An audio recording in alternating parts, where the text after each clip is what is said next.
Hello,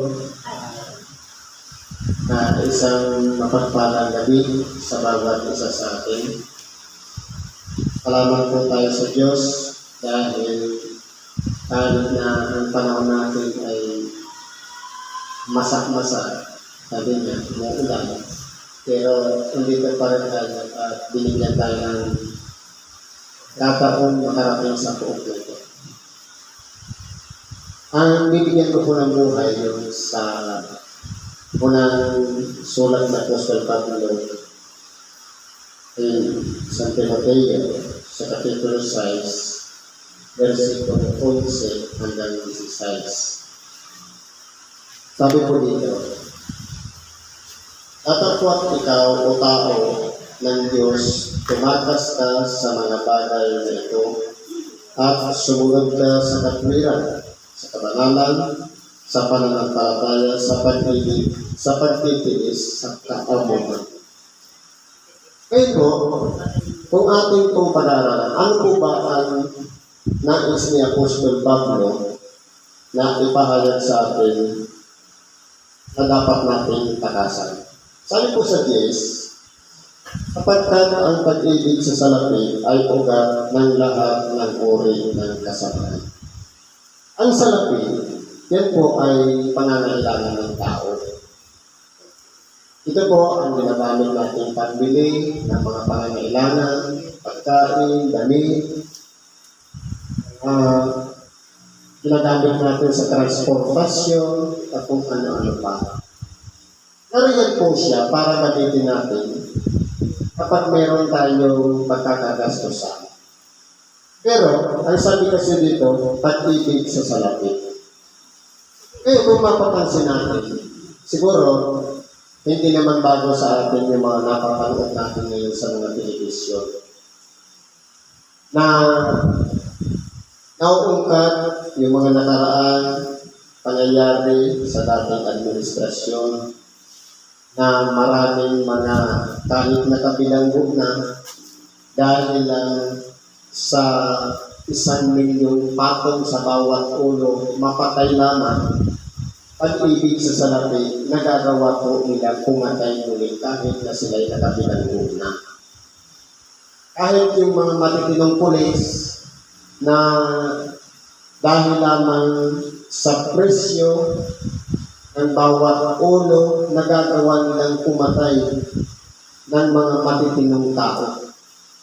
Ibig sabihin, yung paghahangad dahil doon sa salapi na sila'y nasisilaw, kaya yan po, kapag sumubra yung paghahangad, nasasakripisyo yung mga ibang tao na gumagawa ng kabutihan. Kaya kung mapapansin natin dito, yung tinatawag na pag-ibig sa salapi, yung paghahangad, ito po ang dapat nating takasan, kundi gamitin lang natin siya tungtungan ng ating mga paa. Ibig sabihin, nasa ilalim natin siya. Andito tayo at yung Diyos pa rin ang ating dapat na mas higit na dapat natin bigyan ng pansin.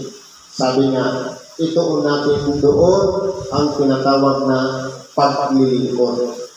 Sapagkat sinasabi sa ibang bahagi ng banal na kasulatan, hindi kayo makapaglilingkod ng sabay sa Diyos at sa mga kayamanan. Kaya, magagamit lang natin siya bilang pambili o kung ano man na iuugnay natin sa ating mga pangangailangan. Tinuturuan tayo dito ni Apostol Pablo, natakasan natin ito. Ang gagawin natin, sumunod tayo sa katwiran. Kung ano yung nakikita natin matuwid, tama, karapat-dapat, kalugod-lugod sa Diyos, yan po yung piliin natin. Ano ba po yung kabanalan? Yung kalinisan ng ating mga puso. Sa totoo lang, hindi naman natin masasabing perfecto ang ating buhay. Pero, magagawa natin yan kapag tayo po isinusuko natin ang ating sarili at humihingi tayo ng kapatawaran sa ating mga kasalanan. Yan po ay bahagi ng kabanalan. Sa pananampalataya, na kinakailangan yung inumpisa natin na kung paano tayo tinawag ng Diyos, dapat po yung pananampalatayang yan ay hindi po yan mawala. Na kaya tayo ay nagsasakripisyo, pabalik-balik sa mga templo, dahil po meron tayong pinaglalaanan yung nag-iisa nating kaluluwa na meron siyang tatanggaping reward sa pagbabalik ng ating dakilang Panginoon na walang iba, yung tinatawag na buhay na walang hanggan. Yan po ang dapat na pananampalataya na lalaki pa natin ng pag-asa. Na alam natin, tayo po ay may kahinaan, marupok, pero kung atin pong sinasampalatayanan ang Diyos na walang iba siyang magbibigay nito sa ating mga hinihingi sa Kanya na walang iba, ang matamo natin sa pagbabalik niya, yung pangako niya na buhay na walang hanggan, yan po ang dapat natin sampalatayanan. Ang sampalatayanan natin ang nag-iisang Diyos sa makatuwid, ganun din ang kanyang bugtong na anak na si Kristo na nag-alay ng kanyang buhay, alang-alang sa bawat isa sa atin. Ano ba po? Sa pag-ibig na dapat po maging totoo tayo sa ating kapwa. Ano bang bagay? Kung mababasa natin sa Korinto, napakaraming mga kahulugan ng pag-ibig. Ibig sabihin, yun po ay magiging bunga kapag naramdaman natin sa ating mga sarili na sabi nga, hanapin muna ninyo ang kanyang kaharian at ang kanyang katwiran at ang lahat ng bagay ay idaragdag sa iyo. Kapag pinagaharian po ang ating puso ng Diyos, tunay nga sabi, ang Diyos ay pag-ibig, kusa na lang po natin nagagawa yung mga kahulugan ng pag-ibig. Na hindi lang sa pamamagitan ng salita, sinasabi natin ang pag-ibig sa kapwa, kundi dapat ipinapamalas natin sa kanila at nararamdaman ng ating kapwa yung pagpapahalaga natin sa bawat isa. Isa po yung bahagi ng pag-ibig. Ano ba po? Sa pagtitiis, sabi nga kanina, mapalad yung nagtitiis ng maraming ng mga pagsubok. Sa totoo lang po, yung mga tukso, nariyan lang po yan. Pero, kinakailangan natin pagtiisan at malagpasan yan. Sapagkat, yan po ang pamamaraan ng kalaban ng Diyos na panghikayat niya. Katulad naman ng sa Diyos, ang pamamaraan ng panghikayat niya, ipangaral yung mabuting balita. Ipaunawa sa mga tao kung ano yung ikabubuti ng bawat isa sa ating mga tao. Pero po, ang tukso, pamamaraan naman niya ng Diablo para kung sasakyan natin yung tukso na yan, iyon naman ay magdudulot ng ikapapangamak natin. Kung baga mahihikayat tayo niya. Magiging kapatid na niya tayo kung tayo sasakay doon sa mga tukso. Pero kung meron tayong pagtitiis na bagamat dinaranas natin ang mga tukso, napaglalaman natin, napaghahandaan natin, napagtitiisan natin. Sapagkat kumbaga, katulad ng isang tatawid ka sa isang putikan, hindi ka makakaiwas doon. Ang mahalaga, nakatawid ka doon sa kabila. Yun po yung importante dyan. Dadaan talaga sa buhay ng tao, yung pagkalog mo, yung kababagan, minsan, kumbaga, hindi natin yan inaasahan.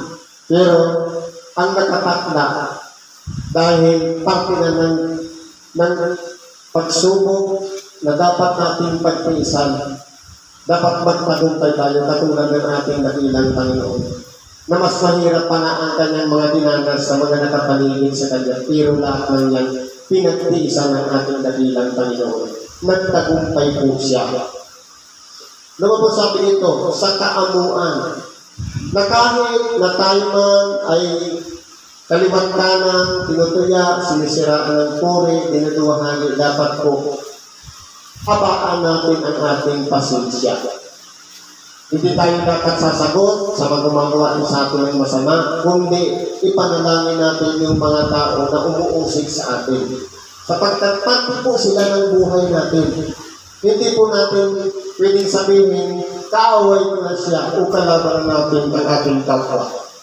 Sapagkat, sabi nga, ang pakikibagay natin dito sa ibabaw ng sanglibutan, hindi laban sa laman at tubo. Ibig sabihin, para lang tayong mga pawn o mga piyon ng chess na naglalaro kung alin ang matatalo, kung madadaig ba ng puti, yung itim.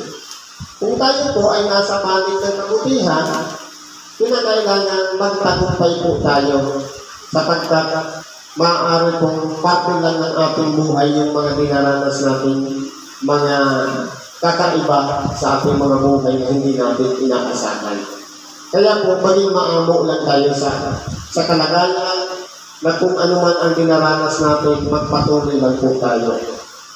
Sabi po dito, makipagbaka ka ng mabuting pakikipagbaka ng pananampalataya. Ano pong pakikipagbaka? Kung mapapansin natin, lahat naman tayo ay mayroong pananalig o pananampalataya. Kasi pag meaning ng pananampalataya, paniniwala at pagtitiwala sa mga bagay na hindi nakikita. Kung tayo man po ay sumasampalataya sa Diyos, magpagbaka tayo ng totoo, yung tama. Sa totoo lang, minsan, sa lakas ng ating pananalig sa Diyos, tinutumbasan po yan ang kalaban ng Diyos. Yung ang pakikipagbaka po natin dito, gumawa lang tayo ng tama sang-ayon sa kalooban ng Diyos. Kaya po, yan po ang dapat nating pagtagumpayan. Sapagkat yan po natin makikita na meron tayong hinahangad sa ating sarili na dapat makamtan natin. Pero, nariyan pa rin palagi ang hadlang sa ating mga buhay. Sabi dito, mananang ka sa buhay na walang hanggan. Ang tanong, paano natin makikilala sa ating sarili kung tayo ba ay pinaghandaan ng Diyos ng buhay na walang hanggan? Sa totoo lang po, tayo pong lahat na mga tao, maging mabuti man o masama, may nakatakda na talagang buhay na walang hanggan. Yun lamang, aalamin natin, kasi kung titingnan mo, ang kalalagyan ng tao sa maniligtas, buhay na walang hanggan, kasama ng Diyos sa kanyang kaluwalhatian. At doon naman sa hinatulan na, sa mga nangapapahama, buhay na walang hanggan naman, walang hanggan naman sakripisyo o paghihirap doon sa dagat-dagatan apoy. Parehas po walang hanggan. Kaya po kung titingnan natin, dapat po alam natin kung saan papunta, ano ba yung pinaghahandaan natin.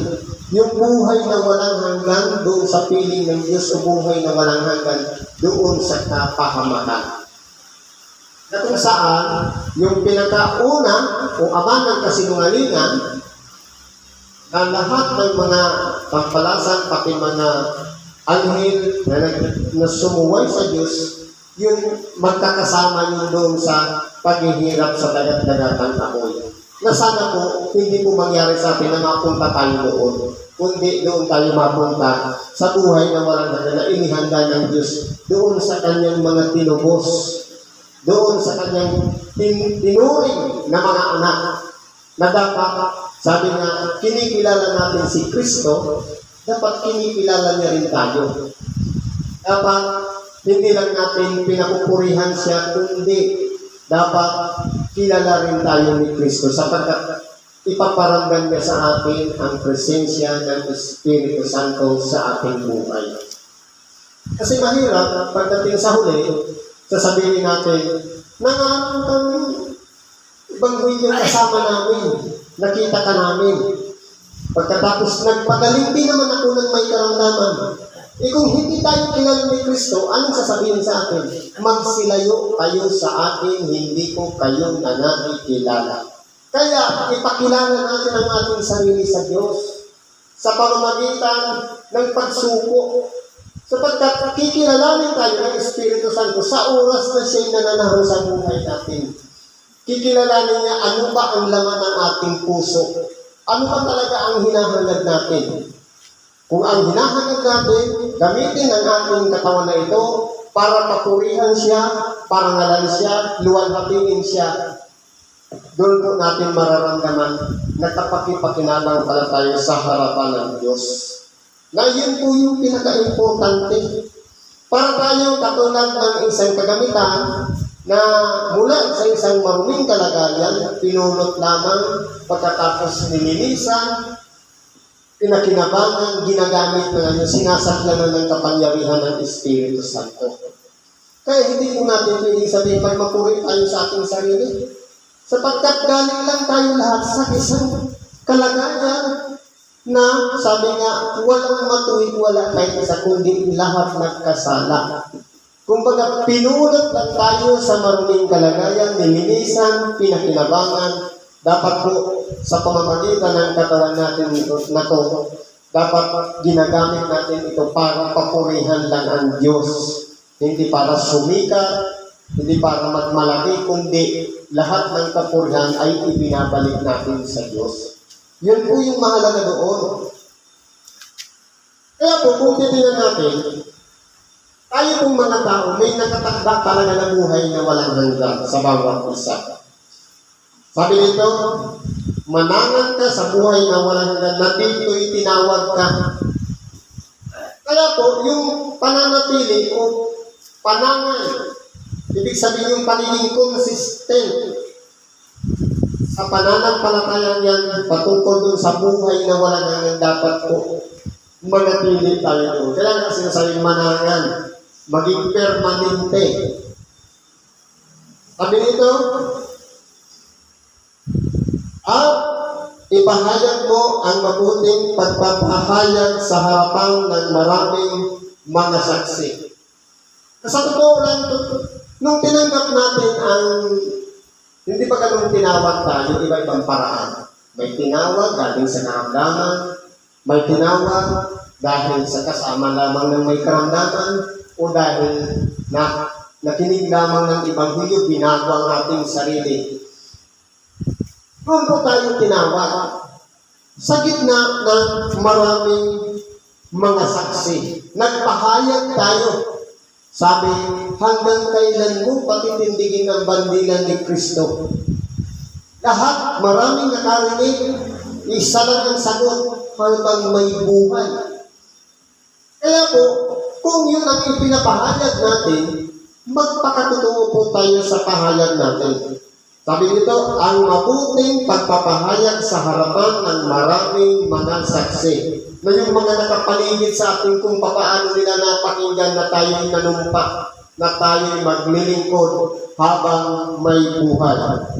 Yun po yung mga saksing nakapaligid sa atin, yung mga naunang kapatiran na nakakita ng ating pagsampalataya at pagsunod sa kalooban ng Diyos.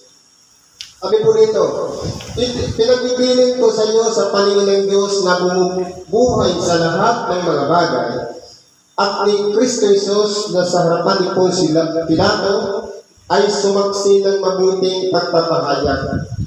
Ngayon po, kung papapansin natin, ang kausap po dito kasi ni Apostol Pablo, si Timoteo, na para na rin tayo ang kinakausap na ikinukunin niya kung paano sa paningin ng Diyos na siyang bumuhay sa ating dakilang Panginoong Kristo. Na siyang nagbibigay ng pagkakataon o tsansa sa bawat isa sa atin. Na bagaman ang tao, kumbaga, mahirap ng baguhin, mahirap ng mapagsisi o makabalik loob sa Diyos. Pero binibigyan pa muli ng Diyos ng panibagong buhay. Kaya, ang Diyos ang bumubuhay sa bawat isa sa atin. Sabi nito, ni Kristo Jesus na sa harapan ni Poncio Pilato na sumaksi sa mabuting pagpapakahayag. Kaya kung titignan natin, naging witness dito ang ating dakilang Panginoon. Nasa kabila naman ng pamumuhay ng ating dakilang Panginoon, saksi naman si Pilato na naging tapat siya sa Diyos. Yun po yung humarang yung ginawa ng ating dakilang Panginoon. Dapat gawin po natin siyang batayan ang ating pamumuhay ng pagsunod. Sapagkat ang ating dakilang Panginoon, kahit alam niya mahirap ang daranasin niya, kahit nasa piling na siya ni Pilato na alam niyang hahatulan siya, ang dulot noon ay ikamamatay niya, pero hindi po siya nagdalawang isip, kundi tinanggap niya ito ng buong puso. Buong kaluluwa niya lakas, na handa niyang ibigay ang kanyang buhay. Ito na yung dakilang pag-ibig na binigay ng ating dakilang Panginoon sa bawat isa sa atin. Handa niyang isakripisyo ang ating buhay. Kung yan po ang huwala natin, kinakailangan, ganun din ang pagbabatayan natin. Tayong handa rin natin isakripisyo ang ating sarili, alang-alang sa ating mga kapatid, alang-alang sa pagkakaisa, alang-alang sa pagsulong, alang-alang sa ikabubuti. Nagsasakripisyo tayo, minsan nangangaral tayo sa mga kabundukan. Kapag minsan may mga ahas o kung ano-ano pang mga dinaranas natin, ikinukulong sa mga loob ng mga kuweba na madilim. Pero nagpapatuloy pa rin tayo sa pagpilingkod dahil po sa meron tayong pinapahalagahan na walang iba. Itong kasangkapan na ito, magamit ito ng Diyos para papurihan siya sa pamamagitan ng pagluluwalhati sa kanyang pangalan. Sabi dito, natuparin mo ang utos. Ano po bang utos? Isa lang naman ang utos ng ating dakilang Panginoon na sinabi niya sa kanyang 12 alagad. Follow after me. Sumunod ka sa akin. Kung mapapansin natin, sa 12 alagad, isa lang ang sinabi niya, sumunod ka sa akin. Paano tayo makasusunod sa Diyos? Paano tayo makasusunod sa ating dakilang Panginoon kung minsan lamang dumarating yung mga pagsubok, iniiwan na natin siya? Katulad ngayon. Kung kalooban ng Diyos, marahil nandito tayo kahit lumalakas ang bagyo o ulan man o hangin, pipilitin natin makarating sa pook kung saan natin lulawalhatiin ng Diyos. Pero, ang sabi natin, habang may buhay, umulan lang, hindi na nakarating ng peligro. Kaya kung hindi na natin, nagiging sinungaling tayo sa harapan ng Diyos. Kaya kung tayo po may katapasan, anuman ang mangyari, kahit umulan man yan, uminit man, may problema man sa daan, pupunta tayo sapagkat sumumpa tayo sa Diyos na tayo'y maglilingkod habang may buhay. Kaya po, sabi nito, natuparin mo ang utos na walang dungis, walang kapintasan hanggang sa pagpapagitan ng ating Panginoong Hesukristo. Kaya po, ibig sabihin, unlimited. Hanggang sa kahit hindi man mamatay man tayo sa kapanahunan natin na hindi pa bumabalik ang ating dakilang Panginoon. O mas mapalad kung inabutan pa natin yung pagbalik ng ating dakilang Panginoon. Kinakailangan maging consistent yung pananatili natin doon sa sinumpaan natin na nagpapatuloy lang tayo ng ating mga ginagawa. Sapagkat hindi natin nalalaman yung plano ng Diyos. Meron siyang mga sinabi na mga palatandaan na siya'y babalik, pero yung oras, itinira niya po yan sa kanyang ama. Hindi niya sinabi kung ano yung panahon. Pero yung mga palatandaan, nangyari na ngayon. Marami na mga nangyayari.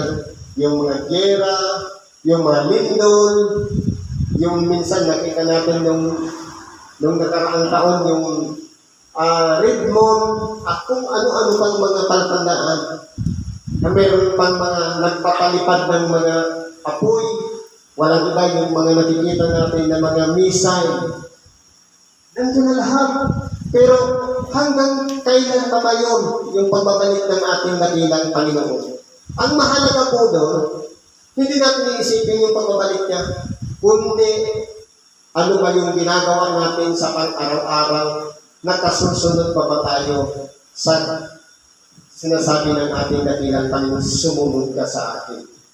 Yung mga yapak niya, yung mga halimbawa niya, yung mga aral niya, yan ba ay pinapahalagahan natin at isinasagawa natin na mula sa ating mga puso? Yun po yung importante. Sapagkat doon po tayo titingnan ng ating dakilang Panginoon kung tayo'y naging tapat sa Kanya. Nagbigay siya ng halimbawa na naging tapat siya sa Diyos, dapat tayo naman ay maging tapat sa ating dakilang Panginoon. Naging huwaran siya, naging tanglaw siya o liwanag siya sa mga tao, dapat maging liwanag din tayo. Kung siya man ay dumanas ng mga pagsubok, ng mga tukso, alipusta o kung ano-ano pa mga bagay, alipusta din tayo. Dahil parehas lang yung history na naranasan ng mga lahat ng taong sumusunod sa ating dakilang Panginoon. Kung siya'y nilabat, lilibakin din tayo. Kung siya'y siniraan ng buhay, siya'y sirain din tayo. Kung siya'y pinaratangan may demonyo, paparatangan din tayo nasa ilalim ng demonyo. Ibig sabihin, isa lang po ang nilalakaran natin. Nakasunod talaga tayo sa ating dakilang Panginoon. Nasa kanyang kapanahunan ay ipinahahayag siya na mabalang at tanging makapangyarihang hari ng mga hari at Panginoon ng mga Panginoon. Kaya po, may takdang panahon na ang lahat ng mga tao ay luluwalhati sa Diyos at makikilala natin ang ating dakilang Panginoon na siya'y hari ng mga hari o Panginoon ng mga Panginoon. Sa totoo lang, ano-ano pa mga hari? Ibig sabihin, halimbawa, sa ibang bansa, merong hari, merong presidente, merong naglilid sa bawat bansa. Pero siya pa ang leader ng lahat ng leader. Hari ng mga hari. Panginoon ng mga Panginoon. Boss ng lahat ng boss. Sa totoo, hindi ba napakarami nating mga boss. Sa oras ng pagtatrabaho, yung nagsasahod sa atin, nagbabayad sa atin, na nagsasakripisyo lang tayo ng oras at pagod, sinasahuran tayo, mga amo na natin yan. Pero ang pinaka-amo noon, walang iba ang ating dakilang Panginoon. Sabi dito, na siya lamang ang walang kamatayan, na nananahang sa liwanag na di malapitan, na di nakita ng sino mang tao o makikita man, sumakanya naman ang kapurihan at paghaharing walang hanggan siya naman. Ibig pong sabihin dito, tanging ang ating dakilang Panginoon lamang ang nagkamit nito o nagtagumpay sa mga bagay na ito. Marami pong mga tao ang naghangad din para mangyari ito sa mga naunang mga tao. Pero kahit na si Moises naging tapat sa Diyos, yung pinaaninag na lang sa kanya na lupang pangako, hindi pa siya nakaabot doon. Doon pa lang sa daan, namatay na siya. Pero ang ating dakilang Panginoon, parehas lang naman sila may bitbit na dalang mabuting balita. Parehas sila nagligtas. Pero ang ating dakilang Panginoon, iba po kasi siya. Kasi kasama niya yung Ama na gumagawa sa araw-araw, nagpapadali ng mga karamdaman, tumutulong, lalo-lalo na yung mga nasa mahilang kalooban, pinapangaralan ng mabuting balita, nakakalakad ng mga bilay, yung mga bingi nakakarinig, yung mga bulag nakakakita, pero marami po ang galit sa kanya. Pero sa kabila po, napagtagumpayan niya po yun. Kahit ikamatay niya pa, kahit na siya'y maialay, alang-alang lamang sa pangtubos sa mga kasalanan, na kung titignan natin, hindi po yan kaya ng tao. Kahit ang ating dakilang Panginoon, tinuya at ipinalagay lamang anak ng isang anluwagi, wala pong ibang salitang lumabas sa kanyang kundi Ebanghelyo. Kapag naparito siya, ipinapahayag niya sa siya na sabi, upang makakita ang mga hindi nakakakita. Ang pagbulag. Pero pagdating naman sa mga matatalino o matataas na kalagayan, mga eskribas, parisiyo, naparin ang ating dakilang Panginoon para yung mga nakakakita ay maging mga bulag na walang iba. Naging bulag po sila sa katotohanan dahil kung nakilala sana nila ang ating dakilang Panginoon sa atin, ising ipinako ang Panginoon ng daluwalhatian. Pero dahil nga ang nakatakda ay nakatakda, kaya po lahat po tayo ay magsisisuko sa ating dakilang Panginoon. Kaya po, habang meron pang pagkakataon, binibigyan pa tayo ng pang-araw-araw na buhay. Magpatuloy lang po tayo at tamuhin natin, targetin natin sa ating sarili yung buhay na walang hanggan sa piling ng ating dakilang Panginoon Jesucristo. Kaya po, sumusunod doon yung ating mga gawa.